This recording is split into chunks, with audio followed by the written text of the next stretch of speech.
Om Sadashiva Samarambam Sadashiva-Samarambam Shankaracharya Shankaracharya-Madhyamam Asmadacharya Paryantam Vande Asmadacharya-Paryantam Guru Vande Guru Paramparam Paramparam Shruti Smriti Purananam Shruti-Smriti-Purananam Alayam Alayam Karunalayam Karunalayam Namami Namami Bhagavad Shankaram Loka Bhagavad-Padma-Shankaram Shankaram Lokashankaram Om Om Mandasmita Mukam Pojam Mandasmitamukam Mahaniya Pujam Mahaniya Gunarnavam Madhura Gunarnavam Bhashinam Shantam Prabhashanam Shantam Sarvabhuta Dayaparam Sarvabhuta-Dayaparam Bhaktavatsalyam Janadim Vavatsalyam Jaladim Paramananda Vigraham Paramahananda-Vigraham Jnananandam Jnananandam Prapanosmi Prabhanosmi Nirmala Nirmala Jnanasiddhaye. Jnana-Siddhaye. Welcome to today's session. We have picked up a topic, Sarvam Brahmamayam. There is a Drishtanta known as Taskara Drishtanta. There was a practice in ancient days when a thief is caught stealing, he is brought in front of the king by the law enforcement. The thief must confess the truth. So what answer can a thief provide?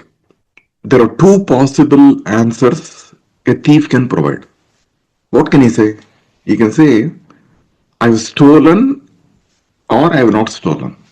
Now, how does the king determine the correct answer? Because the king does not know what is truth or untruth. He does not know what the thief is trying to convey.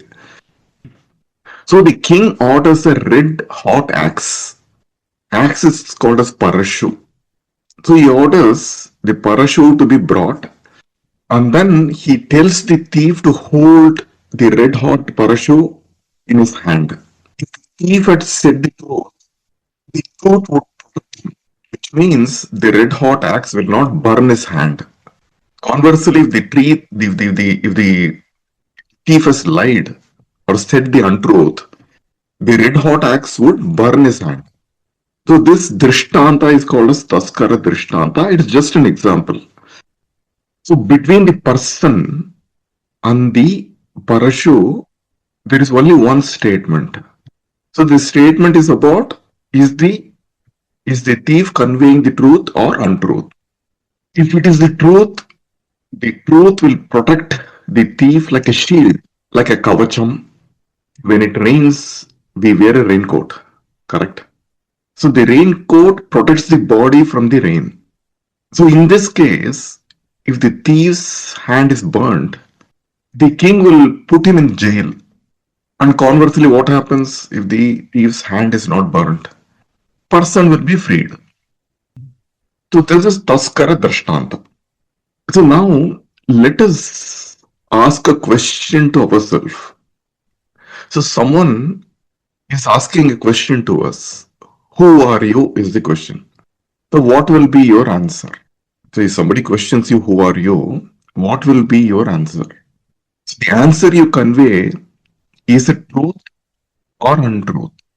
How do you know what is truth and what is untruth? So it is like a final judgment in Christianity. Or take another example. You land up in heaven. You've done a lot of punya karma.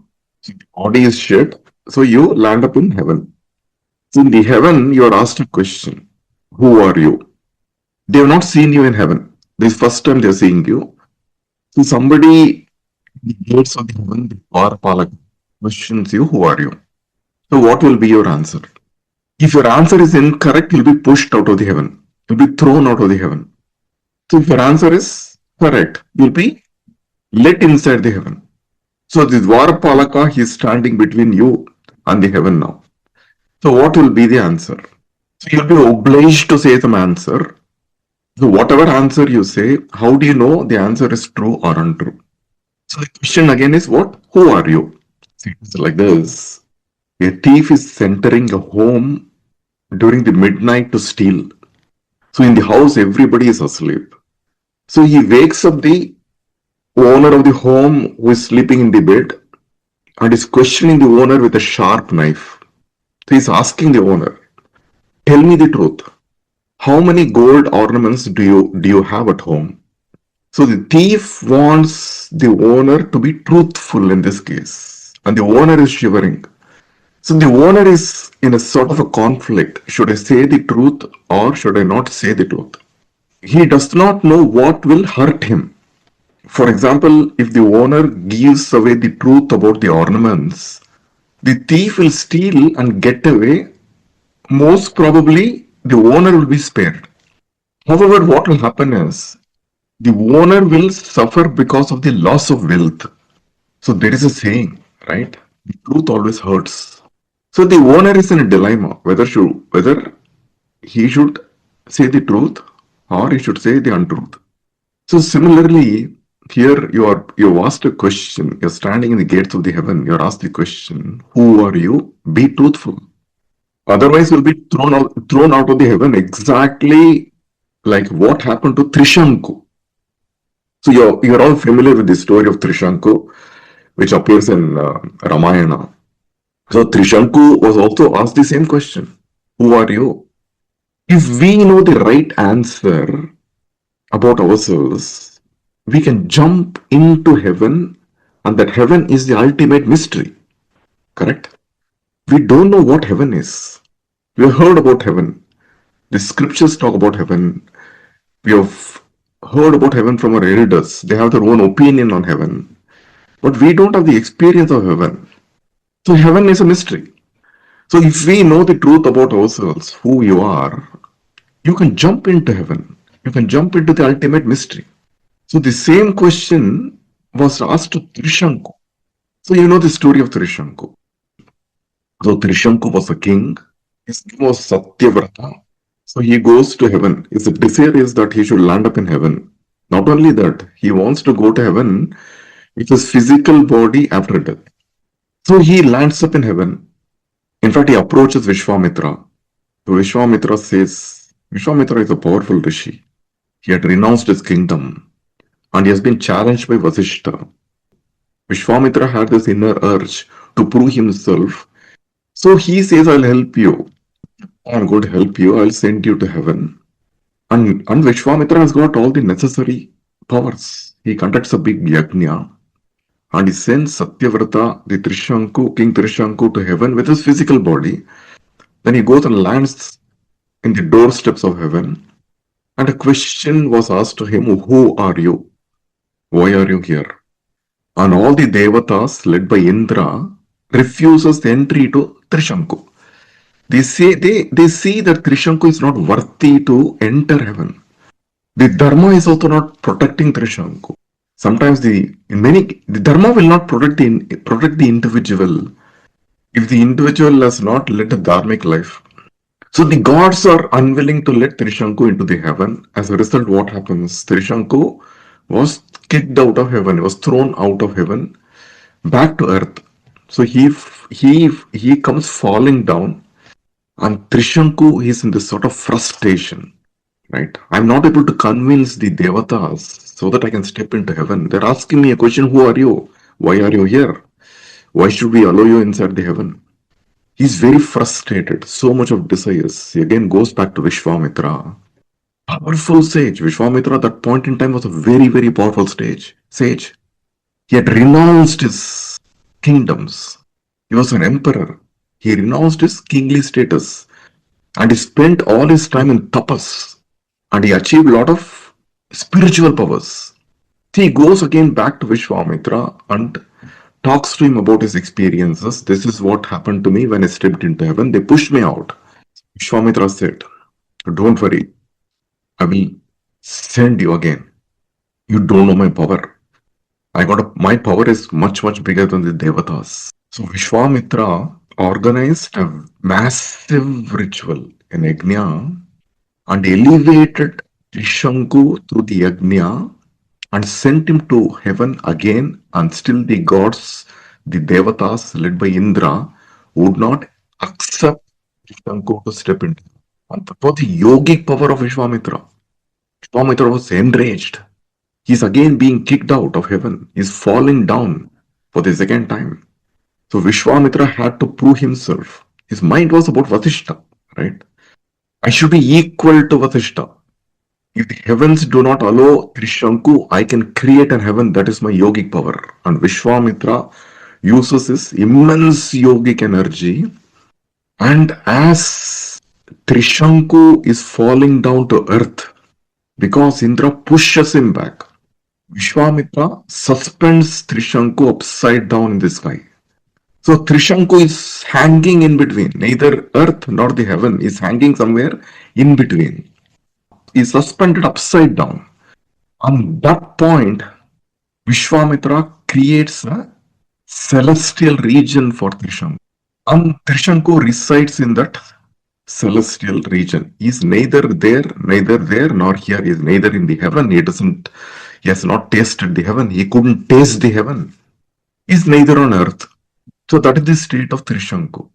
And the story goes on, Vishwamitra, because he has accumulated so much of spiritual merits because of the yagas, yajnas, and the tapas he performed. He has to go back and start everything all over again to reach the status of Vasishta. Because Vasishta was a Brahma Rishi. So Vishwamitra's aim was, I should also become a Brahma Rishi. Not only that, Vasishta has to say in his own words that I am Brahma Rishi. So Vishwamitra goes back to his tapas. What happens to Trishanku? Trishanku is hanging, even today is hanging in between, neither there nor here. He cannot taste the heaven. He lost his status on the earth. He is hanging in between just because Trishanku could not answer a question, who are you? Now we go back and put the question back to us, who are you? So the Shastram says, you have forgotten. You have forgotten who are you. Why? Because you have moved far away from you. Miles and miles. Generations and generations. You have moved far away from you. You don't remember. Now it is the time for you to remember. Otherwise, what will happen? If I'm not able to answer the question, who are you? Who am I? What will happen to me? What will happen to us? We will be stuck like Trishanku, neither here, neither there. So look at Trishanku. He moved far away from his kingdom. He moved far away from earth. He tried stepping into heaven. He was pushed out. Now he is hanging midway, neither in his kingdom nor in heaven. Heaven is mystery. So he is still clinging to the temporary universe that Vishwamitra had created, simply because he couldn't answer the question, who are you? So we will be like Trishanku because we don't know who we are. So in the frustration, when we reach such a stage in life where we want to know the answer to the fundamental question of existence. I have lived a great life, isn't it? I've got family. My children are doing very, very well. I got enough of wealth. Still, I got certain frustration within me. There is no fulfillment within me. I'm trying to seek an answer. Where is the beginning or end to all this which I've been doing for years and years? Is there end to it? So what is the answer? So very few people get this frustration. Let me go and seek, find the truth. Who am I? See, what is the nature of truth? Some questions can come into the mind. Who am I is a question which can come into the mind. Why was I born? I need to know. All that I can remember is about what happened to me after I was born. So before I was born, where was I? Did I exist or did I not exist? I can remember many things after I was born because I celebrate my birthday every year. My family celebrates my birthday. My friends celebrate my birthday. I have my families. I have my family. I got my friends. I love entertainment. My mind is filled with all these experiences. All that I know about myself is based on these experiences. So now I am at a critical juncture in my life. I want to know what the truth is.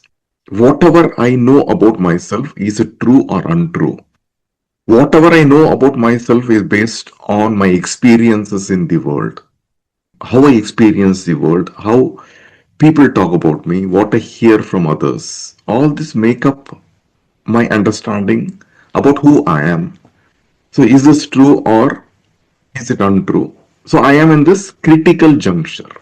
So who am I? Why was I born? What was I before I was born?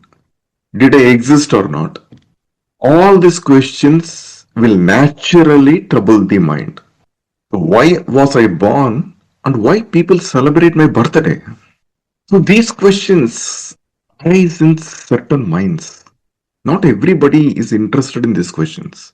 Maybe few in a million are desperate to know the answers to these questions.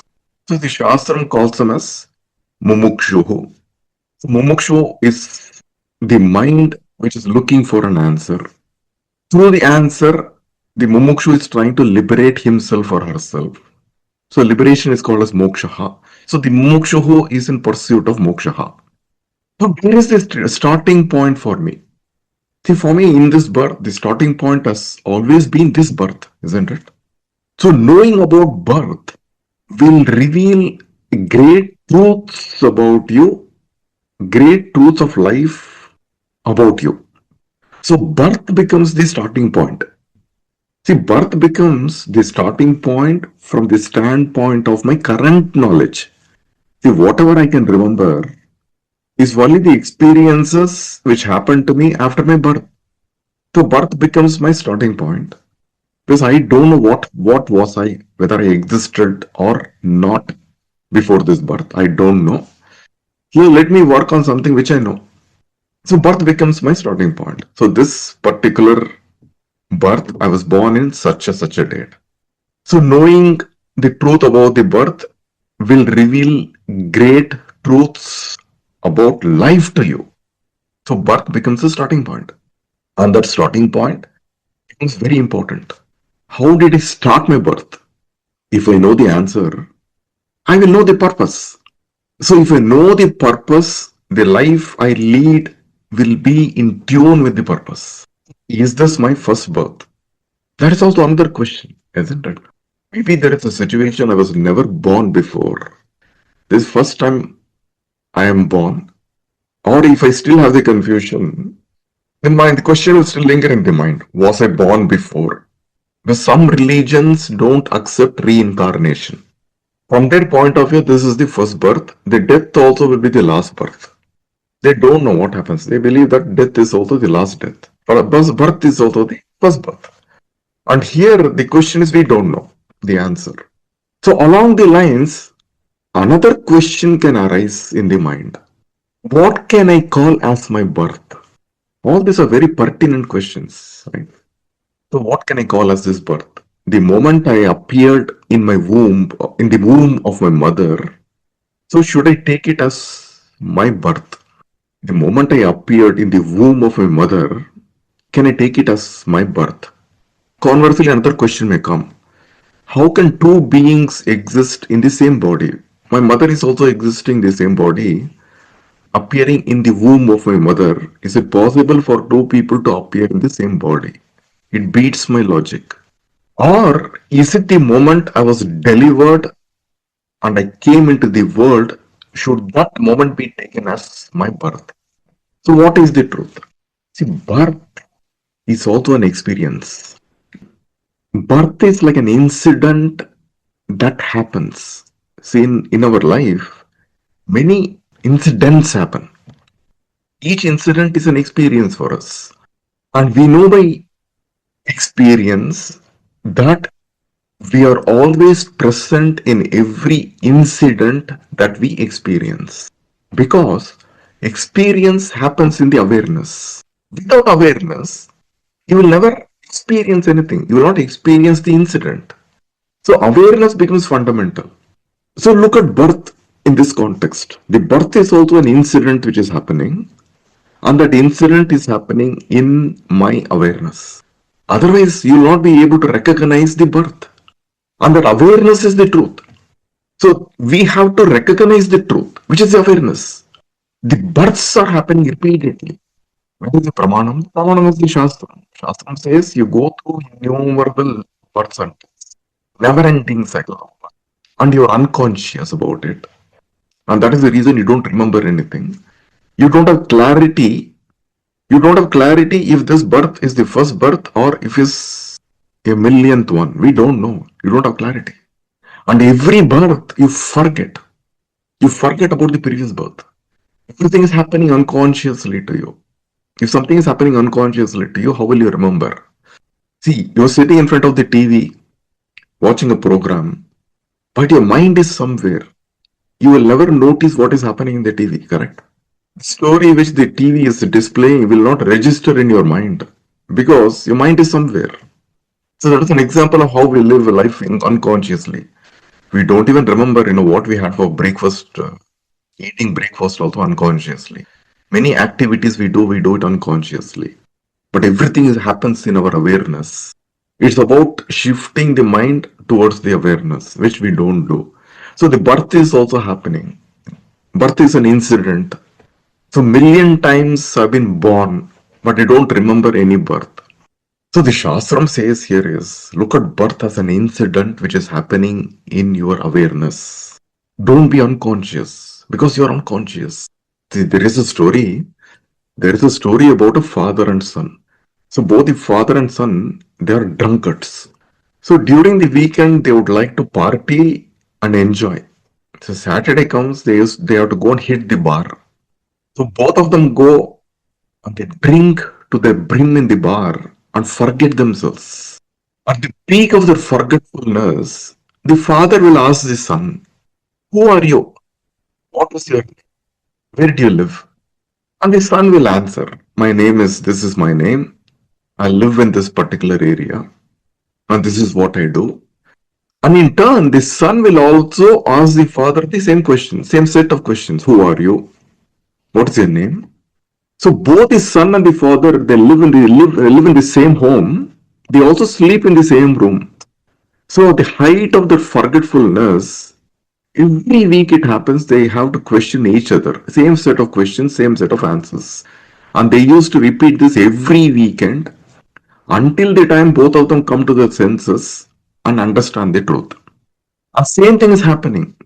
The repeated births are very, very, very similar because we are unconscious. And each birth seems to be very, very new. Each birth is a brand new birth. We don't know where we came from. I don't know the truth. I don't know the secret behind birth and death. If I can know, I will be enlightened. I will be liberated from the cycles of birth and death. And I'm going through the cycles of birth and death repeatedly because I'm living an unconscious life. Unconscious life. Still, I don't know who am I. See, look at the waking state. The waking state gives us a glimpse about how we are stuck in the cyclical order of activity. Cyclical order of activities and experiences. See, you just, end of the day, you make a note of all the activities you performed. Do it for about 10 days. Now, compare this been doing on each day. You will be very, very surprised that majority of the activities you do are repeat activities from the time you wake up and go to bed. The same thing you're repeating again and again and again and again. I get up in the morning, brush my teeth, then I got a whole set of activities till I go to bed. Get up the next day morning, brush my teeth again. Just an example. Just look at the amount of activities we keep repeating day in and out. So the waking state gives us a glimpse about how we are stuck in this cyclical order of activities and experiences. And you will be surprised that the majority of the activities are repeat activities. And sometimes what happens, when you keep doing the same thing again and again, there is always a frustration, isn't it? That's why you go and take a vacation. 6 months, after 6 months in a year, you get so tired. Let me take, 3 weeks off, go somewhere and come back. It'll give me a break. So repeat activities. And we struggle to break from this cycle. And by the time we realize, we would have crossed 60 years of age. I don't know how the 60 years went by.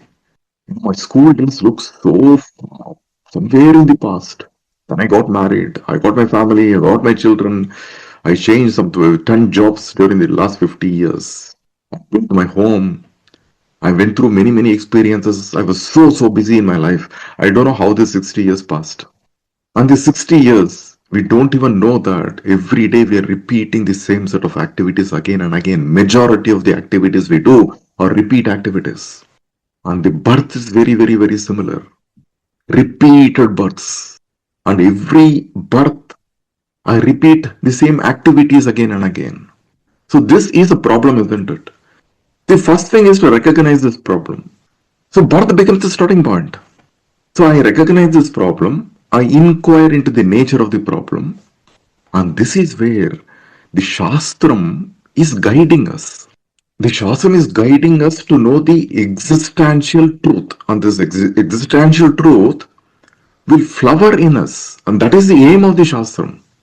And the nature is to inquire into the experiences and inquire into this mystery of life.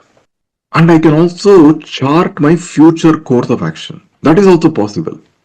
If I have the knowledge, if I know about it, if I know about my birth, if I know about my death, because I've undergone numerous births and deaths, never did this strike in my mind I should go and inquire into the nature of birth and death. Now, this particular birth, I got this moment where I'm serious, my mind is turned towards knowing this existential truth. I am a mumukshu. I inquire into the nature, and the Shastram is guiding us. So I have the knowledge. If I have the knowledge, I can change my future. I can chart my future course of action. I can design every moment of my life the way I want, isn't it? And what is the ultimate purpose? The ultimate purpose is to liberate myself from the repeated cycles of births and deaths. And once I'm able to liberate myself from the cycles of births and deaths, it is called as moksha. Moksha. See, not everyone is interested in moksha. Very few people are interested in moksha. Because everyone has got their own ambition in life. See, many people want fame in their life. They want money. Many desires they have in life. So moksha or liberation is only a secondary desire. However, if you live in awareness, you can chart the course of your next birth, even though moksha or liberation is not in your agenda. Be aware. I want to make money. Make money in total awareness. I want power. Go after power in total awareness. If we live life with awareness, we can chart the course. We can chart the course of the future. Chart the course of your next birth also. So now let us go back to the question. You're standing in the gates of the heaven, and the Dwarapalaka is asking you a question, who are you? So you have to give him the answer, otherwise you'll be pushed out of the heaven like Trishanku. That's not the good state to begin. We'll be hung in the air somewhere somewhere in between, and we don't have Vishwamitra to create a new heaven for us, new celestial region for us. So it's a serious question, who are you? And we don't know the truth about ourselves. Of course, we have some answer. If somebody asks you, who are you? We have so many answers about ourselves. See, go and ask a person, who are you? Tell me about yourself. They will tell everything about themselves other than who they are. You'll say, my name is this one. I have such a name. I work in this particular organization. I live in this particular locality. I am from this city. My ancestors are from this village. Person will talk about everything other than answering the question, who are you? And what does these answers signify? The person is only conveying that aham jiva asmi.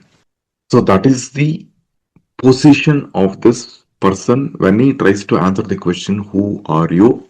I am the body, I am the mind, I am I am this particular person, aham jiva asmi. So when the person says this answer, is the person saying truth or untruth? Now go back to this example of the hot iron, tapta parashu. So somebody is asking you the question, who are you, and giving you the tapta parashu, hold this in the hand and talk about yourself. Talk about the truth about yourself. So will this tapta parashu burn your hand or not is the question.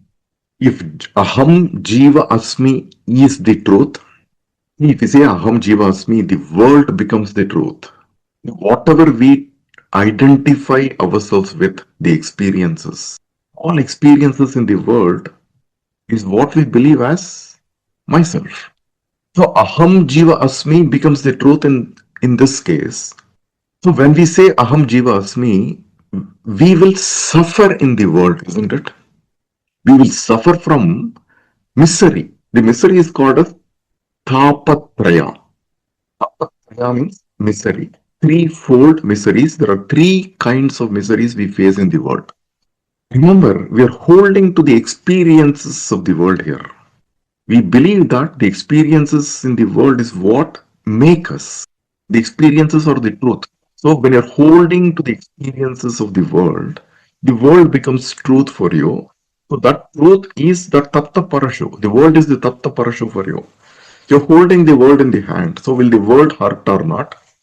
If you're saying the truth, the world will not hurt. If you're saying the true untruth, the world will hurt. And our experiences say that when I say Aham Jiva Asmi, the world is hurting us. We are suffering from the tapatraya or the misery. Three kinds of misery we face in the world. So, what are the three kinds of misery? The first misery is always with the body and the mind, isn't it? I've been troubled. I am troubled by my mind. I got bodily troubles.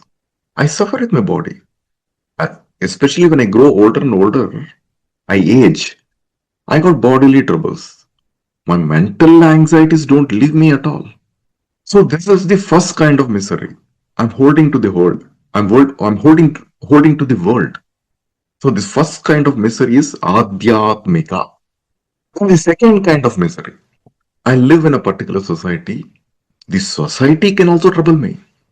And this is adibhautika. And the third misery, which is caused by forces beyond my control, forces beyond human control, like I'm stuck with hurricanes, cyclones, floods, many things which are not under my control. We call them as acts of God, acts of Devatas, Adibhautika.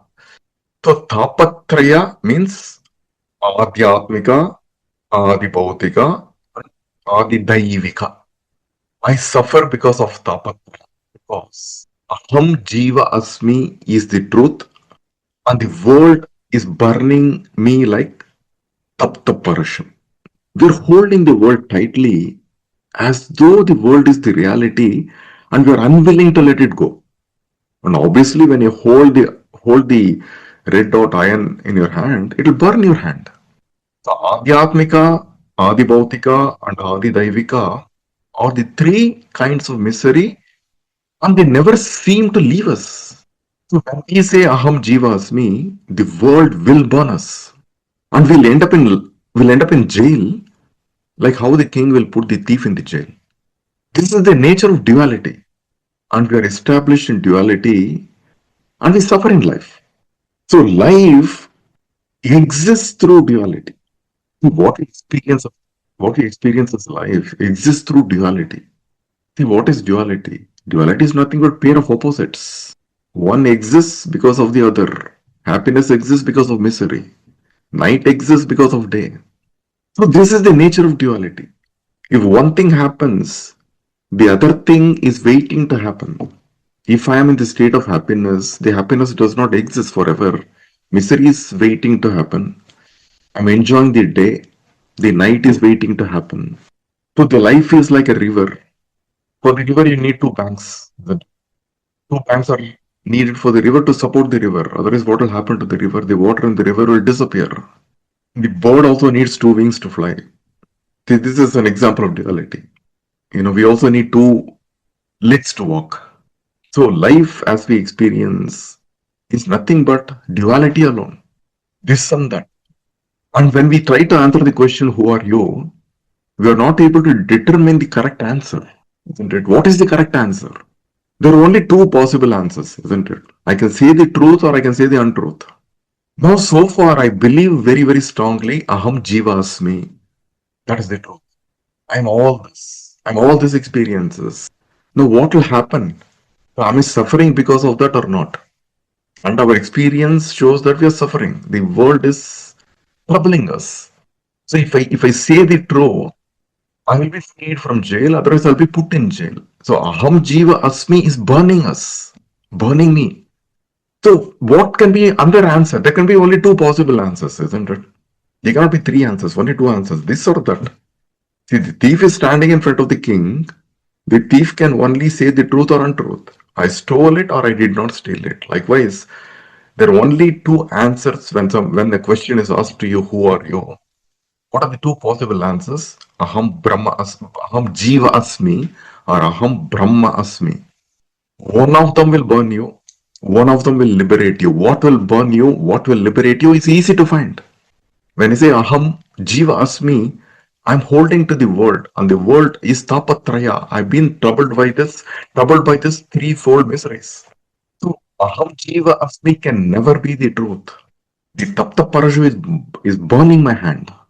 So the only other answer can be Aham Brahma Asmi. When I say Aham Brahma Asmi, there will be no more burning. In Aham Brahma Asmi, world is completely negated. The world is seen as consciousness only because it's appearing in my consciousness. It's appearing in my awareness. The awareness alone can be the truth. So the world in this manner, to this extent, the world is negated. And this is freedom from bondage. Aham Jiva Asmi is samsara. Aham Brahma Asmi is freedom, liberation, moksha.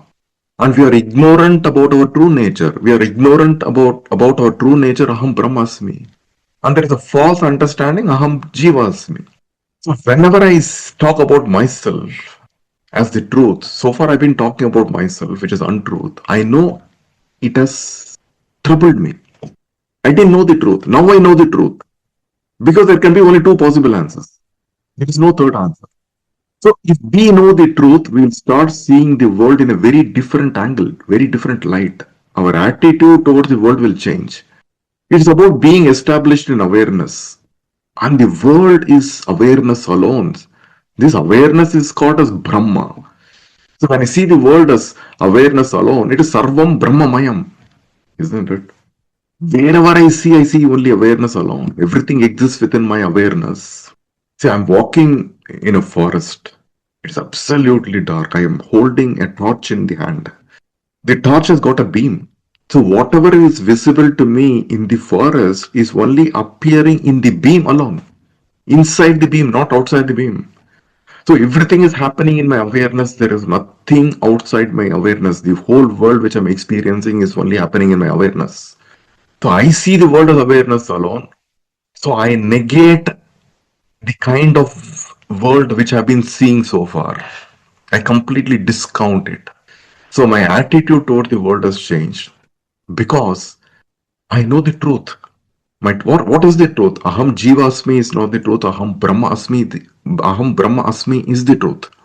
So it's about being established in awareness and seeing the world as Sarvam Brahmamayam. World is awareness alone. And this becomes a deep meditation for me. There is no necessity to close the eyes and meditate. You can open your eyes and meditate.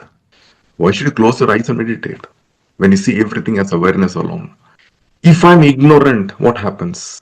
If I'm ignorant about the truth, I'll perceive the world as only experiences, and the experiences becomes the truth for me. I identify myself with the experiences, and the experiences are both positive and negative.